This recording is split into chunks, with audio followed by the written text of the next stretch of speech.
Configuración inicial on Tebas. Elige el tipo de perfil. Toque la parte inferior izquierda de la pantalla para seleccionar un perfil sin accesibilidad. Toque la parte inferior derecha de la pantalla para seleccionar un perfil con accesibilidad. Perfil con accesibilidad seleccionado. Elige el tipo de perfil con accesibilidad. Toque la parte superior izquierda de la pantalla si tiene una limitación funcional visual. Y el derecho si tiene una limitación funcional cognitiva.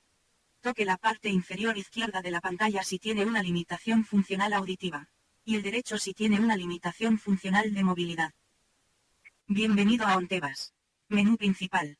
Elige una de las 5 opciones con la barra lateral derecha. Detectando la ciudad. Ciudad detectada.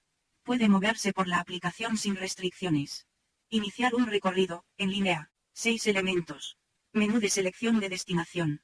Localización actualizada, calle de San Quintín, 82 Barcelona, Barcelona. Introduce tu destinación. Modo, gestures.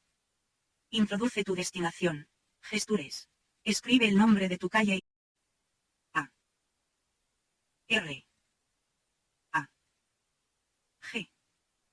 O. Coma modo numérico. 1. 2. Destinación, Arago, 12. Menú desplegado, zona inferior izquierda, confirmar y salir e inferior derecha, borrar todo. Iniciamos búsqueda. Selecciona tu destinación. 12 elementos. Elige la destinación más adecuada. Calle de Aragón, 12, Barcelona. Opción seleccionada. Espere un momento. 7 elementos. Ruta con menor tiempo total aproximado. Mantenga el dedo en la barra lateral para tiempos más detallados. Ruta con bus, 20. Tiempo en total de la ruta, 46 minutos. Tiempo total a pie, 17 minutos. Iniciamos ruta. Iniciamos el guía. El guía será por voz. Inicio del recorrido. Está en el menú de guiado a pie.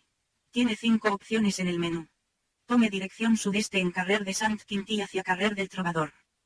Indicación de la flecha, camine durante 144 metros y gire a la derecha.